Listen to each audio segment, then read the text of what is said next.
Olá pessoal, tudo jóia? Meu nome é André Luiz Wepner Rondelli. Hoje nós vamos conversar sobre doenças respiratórias em bovinos confinados.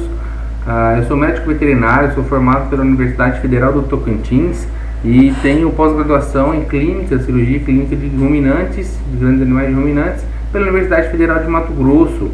E hoje vou trocar um pouquinho de informação com vocês, vai ter uma conversa bate-papo. De antemão agradeço o convite da Seagro para fazer parte dessa organização de palestras, do pessoal da toda a equipe da AgroTeams. Fico muito contente com o convite. A gente espera trazer aqui informações relevantes e úteis para vocês. Bom, falando um pouquinho sobre doenças respiratórias ou problemas respiratórios em bovinos confinados. É um problema muito atual, na verdade é um tema bem relevante e a gente vem vendo na literatura que a gente tem muito prejuízo, muitos gastos relacionados a esse problema, quando a gente pensa ali em confinamento de animais. Lembrando um pouquinho sobre ruminantes, a gente volta um pouquinho na essência, a gente volta um pouquinho ali na fisiologia natural desses animais. Normalmente a gente tem um comportamento de pastagem, né? Os animais que são animais pastejantes, que estão mais propensos à alimentação livre, espontânea, né? Vida em rebanho, mas ainda assim uma vida livre em pastos.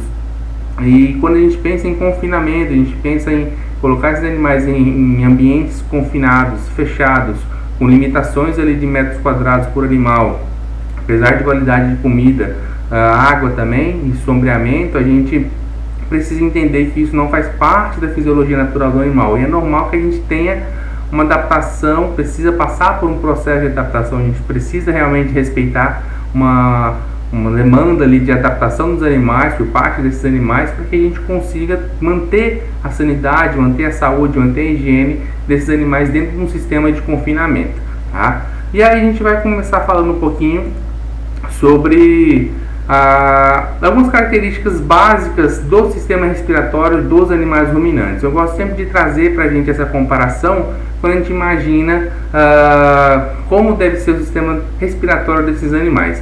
Os animais ruminantes, os bovinos principalmente, eles já são, digamos assim, pouco adaptados. Na verdade, a gente imagina que são animais grandes, animais enormes, pesados, ali na casa dos seus 500, 600, 700 quilos.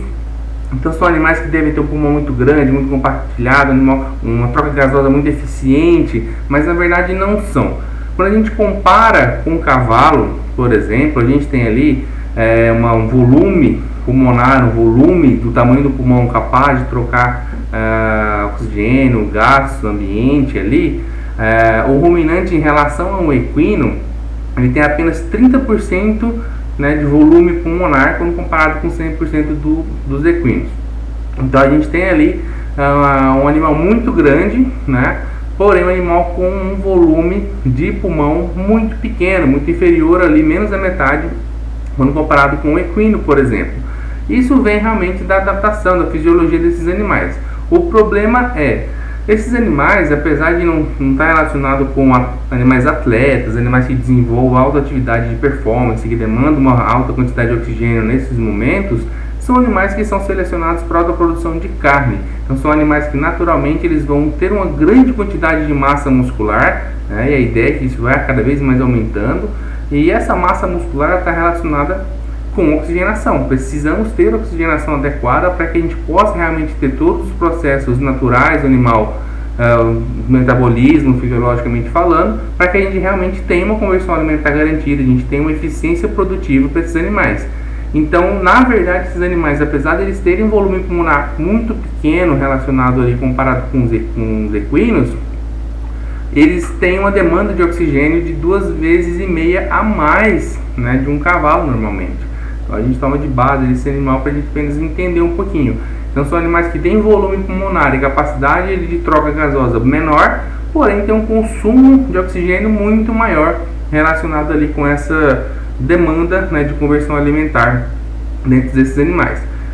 Então, já pensando nisso, a gente tem um animal que ainda não está totalmente adaptado a esse estilo de conversão, esse estilo de alimentação, esse estilo de produção que nós estamos ali utilizando na atualidade, não só nós, mas todo mundo inteiro fazendo na atualidade. Então nós precisamos lembrar disso quando a gente fala de doenças respiratórias, porque existem vários parâmetros, vários fatores que acabam tornando esse animal um pouco mais suscetível a problemas respiratórios, a deficiências ali, muitas vezes com algumas coisas muito simples, né, ou processos inflamatórios, infecciosos, ou qualquer tipo de doença simples acaba se tornando muito grave, né, quando a gente fala de animais ruminantes e de bovinos.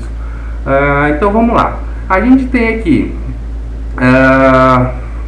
as principais doenças, os principais problemas. Quando a gente fala de problemas respiratórios em confinamentos, em animais de confinamento, a gente ouve muito falar sobre doença respiratória bovina. Nós temos outras doenças também que poderiam cursar ali durante um período de confinamento, disseminando entre o rebanho, causando prejuízos até, causando ali tanto mortalidade de alguns animais como prejuízo na conversão alimentar, né, e a não desenvolvimento do animal. Seria ali uma rinite infecciosa, uma rinite comum, como a gente tem também, que vai interferir com certeza no desenvolvimento desses animais. A rinite infecciosa neumatosa, né, rinite alérgica, rinite infecciosa. A gente pode falar também de sinusites, casos de sinusites em alguns indivíduos. Porém são doenças que a gente encontra numa escala de disseminação um pouco menor, né, acometendo alguns indivíduos de um rebanho ali, e não tão em forma de surto como a gente tem o complexo das doenças respiratórias bovinas, né, também conhecido como DRB.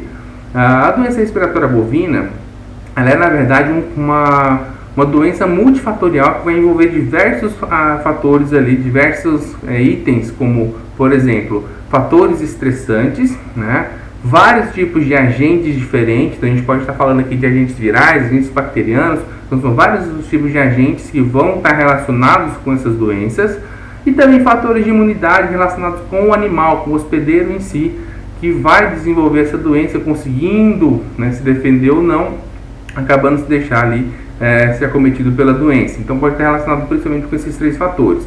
E quando a gente fala de doença respiratória bovina, a gente vai englobar nesse meio do caminho ali a pneumonia, né, a pneumonia intersticial, ela entra nos complexos de doença respiratória bovina, e também a broncopneumonia, que vai entrar ali com doenças dos brônquios, dos bronquíolos, envolvendo alvéolos, a pleura também, envolvendo pleura, que vai ser uma broncopleuropneumonia. Então a gente acaba tendo um pouquinho de agrave nessa situação.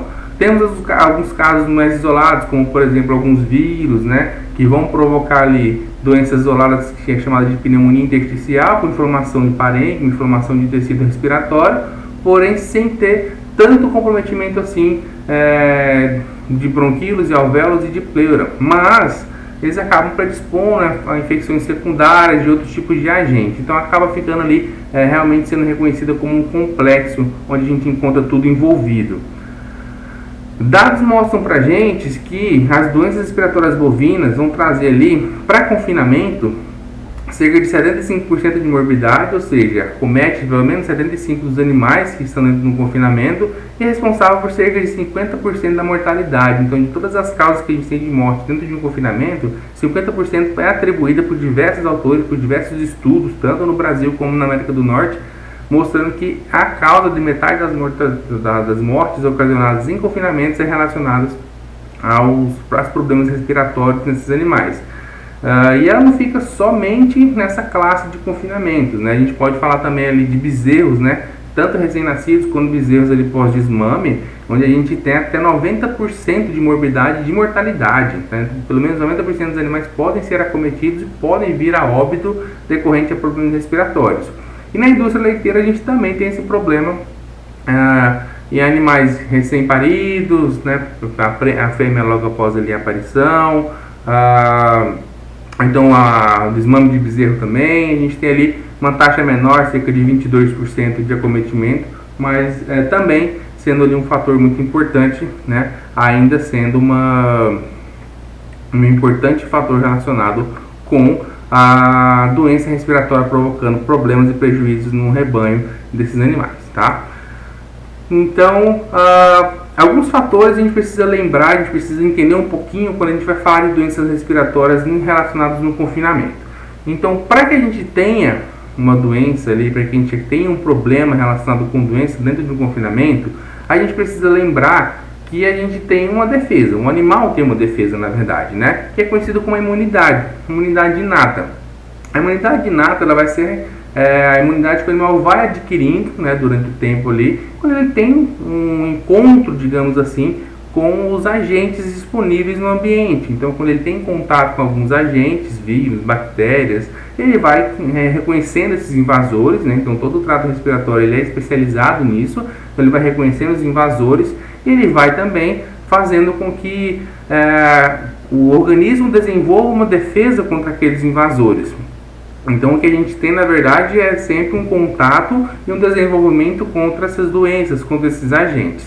Alguns autores trazem ainda uma informação de que essa imunidade inata ela acaba não sendo muito específica contra determinados agentes que num determinado momento causam uma doença mais severa. E aí o organismo não estaria tão pronto assim para se defender. Mas causa ali um desenvolvimento de uma imunidade geral, né? Uma coisa mais generalista, em que a gente tem um pouco de imunidade, mas nada muito específico contra determinados agentes. Além disso, a gente tem também ali as próprias vias aéreas, né? Tanto a entrada do ar como o pulmão dos animais, dos bovinos, eles são ricos em agentes de defesa, então eles são ricos em celularidades para defender o parênquima pulmonar, para defender o trato respiratório, né? Então a gente tem células ali como macrófagos alveolares, como neutrófilos também. Temos as próprias células ciliadas e o muco presente dentro do trato respiratório, que é um mecanismo de defesa muito bom, muito útil. Inclusive, alguns estudos mostram que cerca de 90% de bactérias invasoras são retidas, são eliminadas por esse sistema ali das vias aéreas e dos pulmões. Apenas 10% chegando realmente de fato no parênquima pulmonar, na parte mais interna do pulmão, porque a gente acaba considerando como problema. Então a gente tem ali as vias aéreas anteriores, como a gente chama, né, que vai ser o contato com o ar externo, que seria realmente o contaminado, porém dentro do pulmão a gente não pode ter nenhuma bactéria, porque se a gente tem a bactéria lá dentro, a gente tem colonização e a gente tem o desenvolvimento da doença. Além dessas duas imunidades, desses dois fatores, a gente também vai ter a imunidade adaptativa, que aí é quando o animal ele vai se adaptando realmente, especificamente para cada um dos agentes que ele vai encontrando, né? Então, quando ele recebe ali um contato com os principais agentes, principais bactérias que são um pouco mais severas, ele vai desenvolver uma imunidade adaptada para aquele tipo de agente. Só que em alguns casos, dependendo da condição que está, se ela for mais favorável para os agentes bacterianos ou virais, acontece que essa imunidade ela é vencida e a defesa do animal não é capaz de se defender, de manter ali uma eliminação do agente, e aí ela acaba sendo colonizada, acaba sucumbindo à doença. Então a gente precisa lembrar disso e acabar ficando o animal acaba ficando mais suscetível, né? Bom, com relação a alguns tipos de defesa ali do sistema respiratório, a gente pode citar, por exemplo, a esternutação, que é um famoso espirro, é um mecanismo de defesa. Quando a gente tem irritação das vias aéreas, presença de poeira, de alérgicos, ou realmente presença de algum agente, micro-organismo, existe esse mecanismo de espirro. Anticorpos nasais locais também, né, que fazem a defesa inicial contra os agentes que chegam, então a gente tem essa defesa inicial, o próprio reflexo da tosse, assim como os espirros. O mecanismo de transporte mucociliar, que são as células especializadas do sistema respiratório para fazer o mecanismo de varredura do sistema respiratório, mandando tudo para fora. Os macrófagos a gente já comentou, e o sistema de anticorpos sistêmicos, que vai estar relacionado ali com a defesa da imunidade inata, também da imunidade adaptada, né? A imunidade que foi sendo adquirida ali e se adaptando no decorrer da vida do animal, tá? Dessa maneira a gente encontra os principais mecanismos que defendem o sistema respiratório. Para que a gente tenha uma doença, para que a gente tenha ali um problema respiratório nos animais, a gente vai ter alguns agentes principais provocando esse tipo de doença. Então a gente precisa encontrar, né, os agentes envolvidos, a gente precisa ter alguns agentes participando desse procedimento. Então a gente vai poder citar alguns principais agentes virais, como o vírus respiratório sincicial bovino, o vírus da parainfluenza 3 dos bovinos, herpesvírus bovinos também está relacionado com doença respiratória, dando tipo 1 até tipo 4 também. O BVDV, que é o vírus da diarreia viral dos bovinos, adenovírus, o vírus da IBR, né, que também pode provocar rinotraqueite infecciosa nos bovinos, e tanto o rotavírus quanto o coronavírus também podem participar de processos infecciosos. Geralmente o que acontece? Esses vírus, eles são mais propensos de serem os agentes causadores primários de doença no sistema respiratório. Então eles seriam ali os primeiros agentes a chegarem, a desenvolver, se disseminarem num rebanho, né? Geralmente introduzidos com animais que vêm de fora, sem exame, sem quarentena, sem isolamento, e acabam difundindo, se disseminando ali, tendo contato com outros animais. E então eles chegam primeiro no sistema respiratório, provocam a doença e acaba dando uma diminuída na imunidade desses animais. E isso faz com que os micro-organismos bacterianos acabam se aproveitando desse momento de queda na imunidade do bovino, né, do nosso animal. E aí vai se colonizar o trato respiratório, provocando uma doença secundária. Então geralmente é isso que a gente encontra, é isso que acontece, né? Com relação aos agentes bacterianos, nós temos diversos agentes causadores de problemas respiratórios, tá? Mas nós podemos aqui isolar 3 principais, que são os mais comumente encontrados, causando problemas de doença respiratória nos bovinos em confinamentos, e também os mais sérios ali, né? A gente vai ter a marrema hemolítica, a Pasteurella multocida e o Staphylococcus somni, né, como os 3 principais. A Tropelera piógenes também é um agente muito importante. Então esses seriam os principais agentes bacterianos descritos na literatura.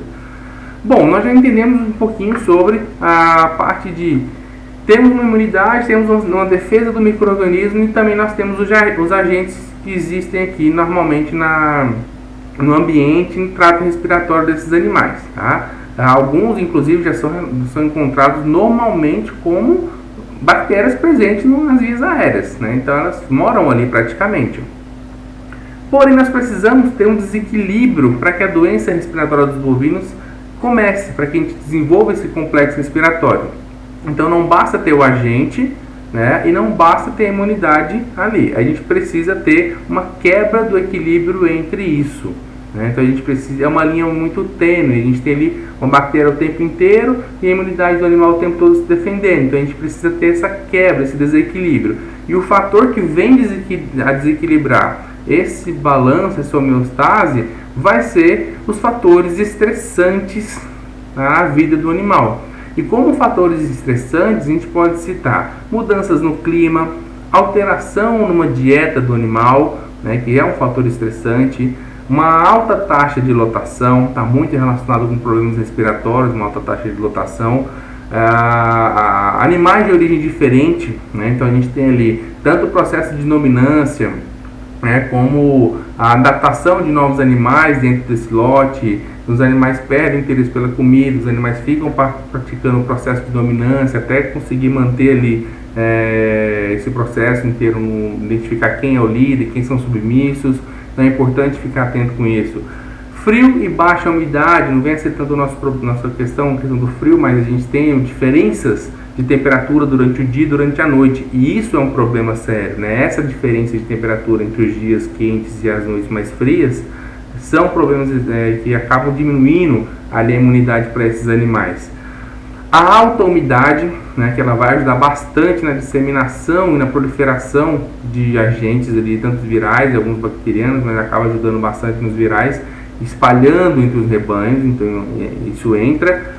Vários fatores envolvendo manejo. Quando a gente fala manejo, a gente precisa lembrar de todo e qualquer evento que possa acontecer. Então, manejo de vacinação, pesagem de animais, apartação de lotes, transporte, introdução de novos animais, para outros animais um confinamento mais escorna, castração, desmame, tudo isso é um fator que na verdade ele é estressante na vida do animal. Isso vai provocar realmente uma queda na imunidade, um período que ele vai ficar mais propenso a doenças, principalmente doenças respiratórias, né?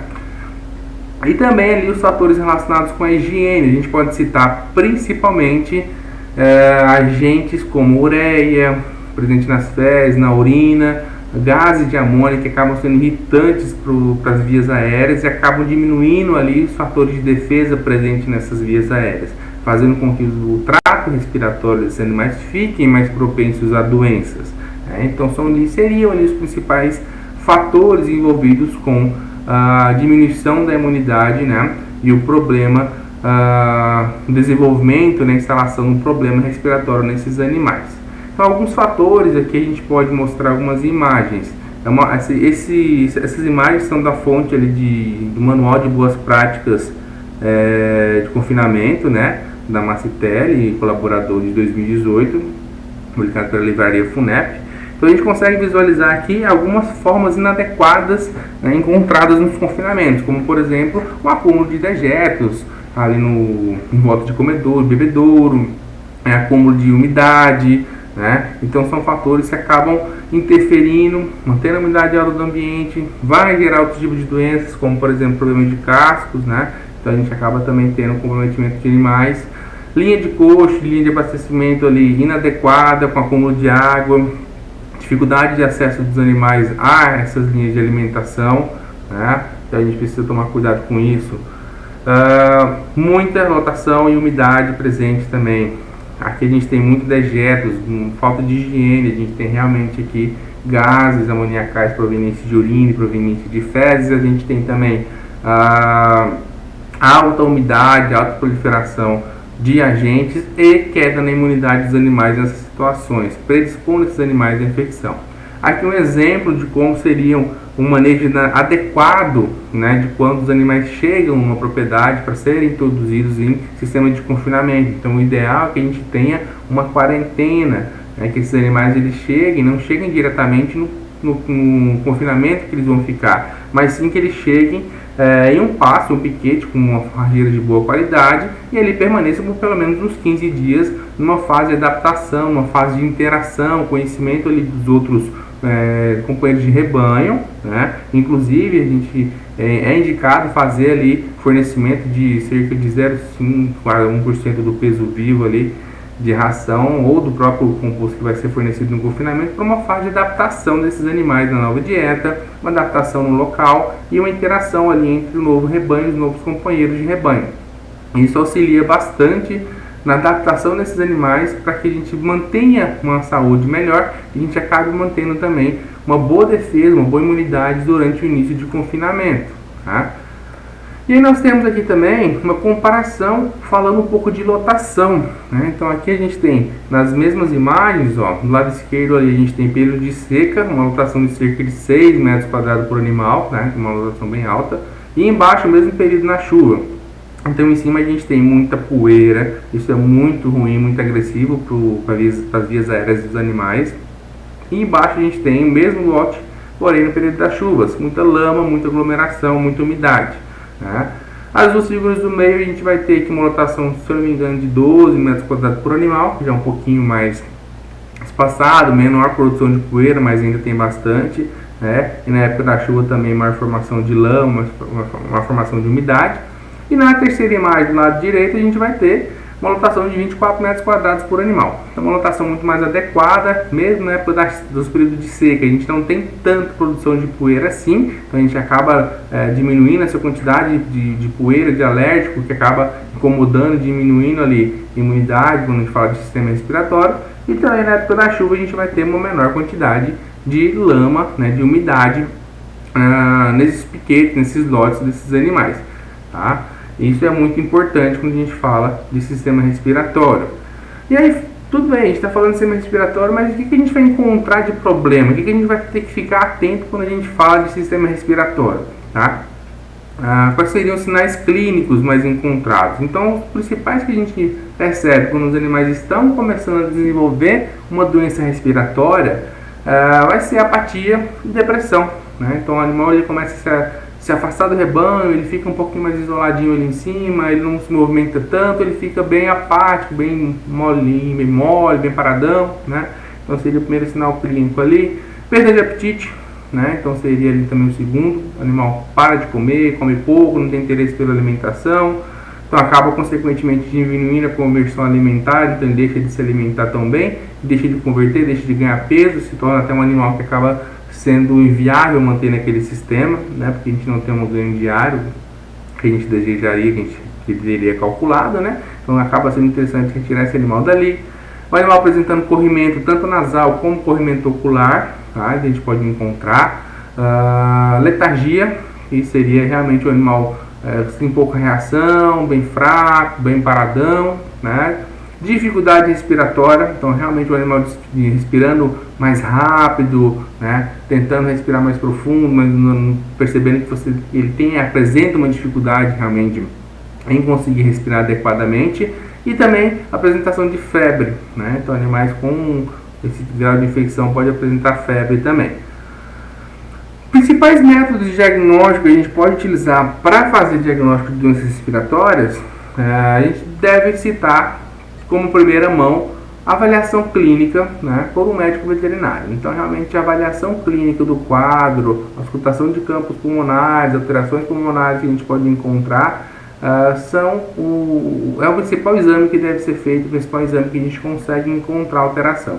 Alguns exames auxiliares são interessantes de serem feitos de acordo com a viabilidade de cada local, de cada região, de laboratórios também.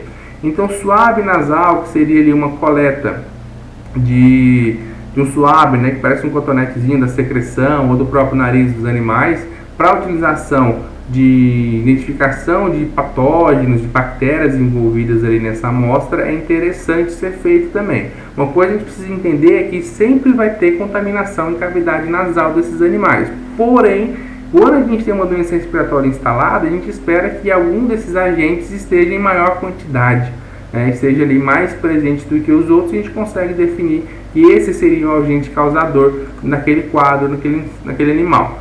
Hemograma, né, elecograma, que a gente consegue diferenciar se a gente tem um quadro clínico viral, um quadro clínico bacteriano, né, o que está acontecendo ali.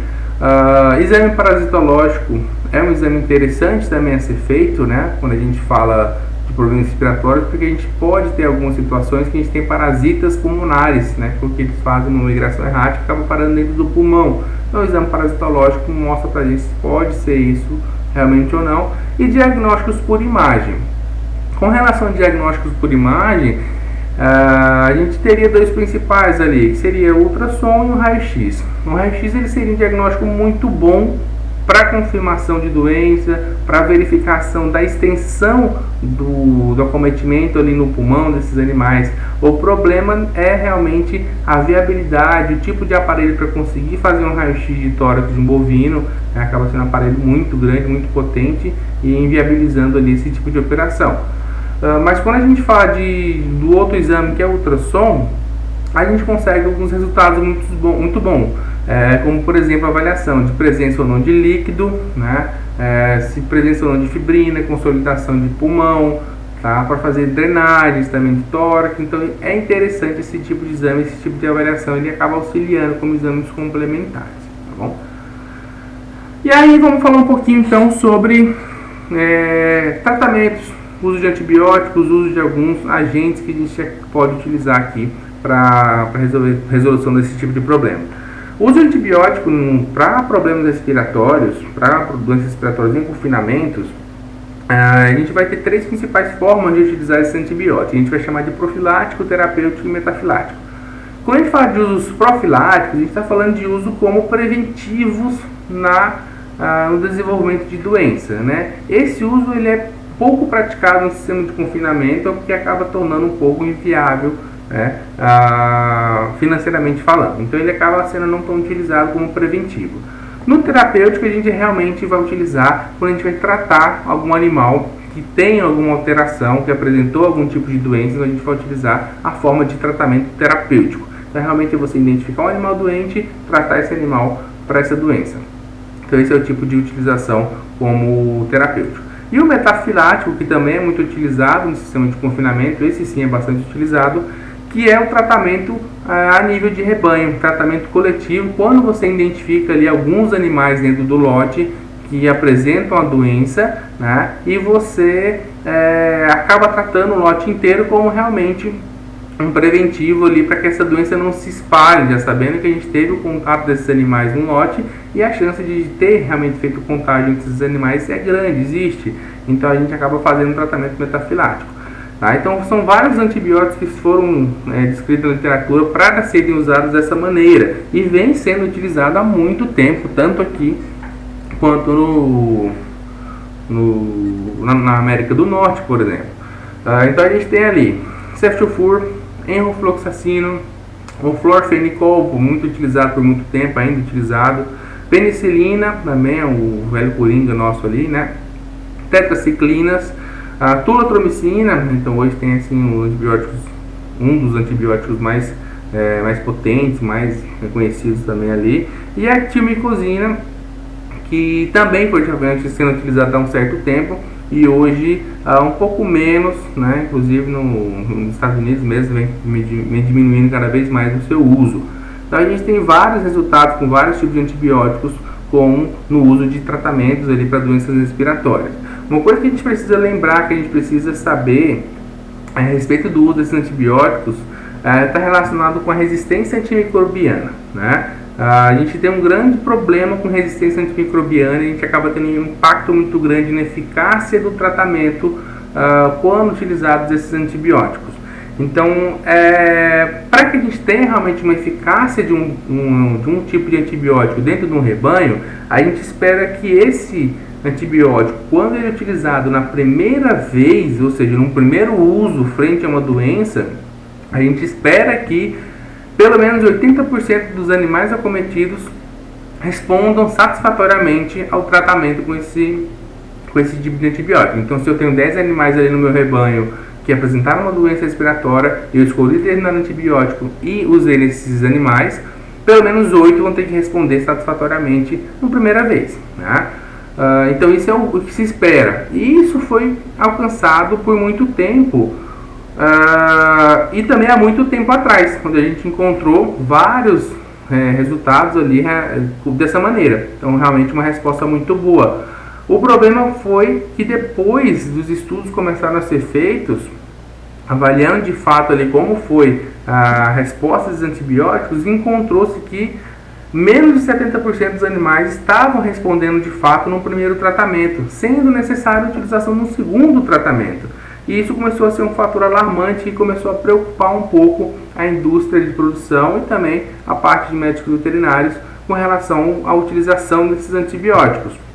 E aí foi feito mais estudos sobre isso e tudo mais. Ainda hoje a gente tem muito pouco estudo sobre eficácia e utilização disso, mas a gente começou a notar que os antibióticos começaram a deixar de fazer efeito, né? Então, por exemplo, a timicosina, muito utilizada por muito tempo, que antes alcançava níveis de 89% ali de sensibilidade, de eficácia, começou a cair. Então, quando utilizada, por exemplo, com um tipo de bactéria, uma rema hemolítica, que era sensível de fato a esse antibiótico, apenas 62% respondia, dos animais respondia. E quando a cepa da mesma bactéria era uma cepa já resistente à timicosina, ou seja, já havia feito uma seleção, já tinha sido feito ali uma resistência bacteriana, apenas 38% dos animais respondiam satisfatoriamente ao tratamento, mostrando para a gente que realmente vem diminuindo a eficácia nesses antibióticos. E aí muitos autores vêm fazendo pesquisas e vêm mostrando que o uso indiscriminado de antibiótico ou o uso de forma adequada muitas vezes acaba alterando, interferindo bastante ali nesse uso. E também fatores relacionados com as bactérias, porque a gente sabe que as bactérias vêm desenvolvendo mecanismos aqui de conseguir driblar, conseguir ali enganar ali os antibióticos, criando vários mecanismos como formação de biofilme, alteração de genética. Então elas acabam realmente fazendo alguns mecanismos para conseguir driblar o uso desses antibióticos, E a gente encontra isso em vários estudos mostrando para gente. Desde 2009 ali, na verdade, a tulatromicina vem sendo estudada nos Estados Unidos, mostrando que ela começa já a ter resistência por várias bactérias, incluindo ali a Marrema hemolítica e Pasteurella, que são as mais comuns, mostrando que tem uma diminuição de eficácia nesse antibiótico também. A gente tem o comercial nosso, Traxin, que é o mais conhecido, E também a gente já consegue perceber que a gente tem uma diminuição da eficácia nesses casos aqui. Porém, um ponto muito importante que a gente precisa ter em mente, que a gente precisa saber, pessoal, é a respeito do controle da profilaxia. Nada adianta a gente ter um antibiótico bom, a gente conseguir fazer um programa de sanidade no rebanho, se a gente não consegue ter um controle de profilaxias adequado. O ponto de controle de doenças respiratórias dos bovinos está na profilaxia, está aí no controle. O que a gente pode fazer então? Primeiro deles, redução de estresse ambiental, né? Diminuir a quantidade de manejo, diminuir a quantidade de lotação, diminuir a quantidade de estresse no ambiente dos animais. Manejo nutricional e alimentar adequado, sem alterações bruscas em dietas, mantendo o horário de dieta, mantendo a quantidade de cada para cada lote. Manejo higiênico e sanitário de instalações, então evitar acúmulo de dejetos, evitar acúmulo de sujidades, precisa ser feita uma limpeza. Tampar buracos quando começa a aparecer buracos no confinamento, no lugar que fica o lote ali. Adequada ventilação, minimizar vapores de amônia, né? Então a gente precisa realmente ter um ambiente arejado, um ambiente que seja disponibilidade de circulação de ar. Umidades e temperaturas adequadas, evitar lotações, então não ultrapassar 100 animais ali, no máximo 150 animais por lote, para evitar lotação, para evitar também problemas com dominância, problemas com interação entre os próprios lotes. Lembrar que isso tudo começa lá embaixo, lá no fornecimento de colosso de boa qualidade, né? Então o tempo e quantidade de colosso adequado para o bezerro vai refletir na vida adulta dele, então isso é muito importante também. Programas de vacinação adequado a cada fazenda, programas de vermifugação também, porque a gente tem problemas respiratórios relacionados com vermifugações, alguns tipos de parasitas. Formação de lotes contemporâneos para que a gente evite dominâncias, briga, né, fatores que acabam interferindo ali na quantidade de alimentação, na capacidade do animal de se comportar bem nesse lote, então isso é interessante também. Uma coisa muito importante, isolamento e identificação de animais doentes. Assim que identificados, os animais eles precisam ser separados do rebanho, levados para um ambiente arejado, com piquete, um pasto afastado, para que ele receba o tratamento adequado e não fique no meio do rebanho. E um outro ponto chave também, que é a quarentena de animais recém-introduzidos no rebanho. Esses animais eles precisam ir para um local para ficar realmente na quarentena e evitar a disseminação de vírus ou de alguma coisa relacionada com transporte, por exemplo, ali, que acaba sendo introduzido no rebanho, no lote de confinamento seu. Então você precisa realmente ter isso em mente, a quarentena ela é muito importante para esses animais, né? E dessa maneira a gente consegue traçar e entender que o melhor é prevenir, melhor é realmente fazer um manejo sanitário mais adequado possível, da chegada dos animais, introdução dos lotes, adaptação na dieta e diminuir a quantidade de estresse o máximo possível para esses animais. Dessa maneira a gente consegue evitar esses problemas respiratórios, esses animais que realmente é um problema muito sério, muito grave, que gera muitos custos, né, e é muito oneroso para o sistema de produção, né? E a gente precisa ter isso em mente quando a gente fala de produção de confinamento nessa categoria animal.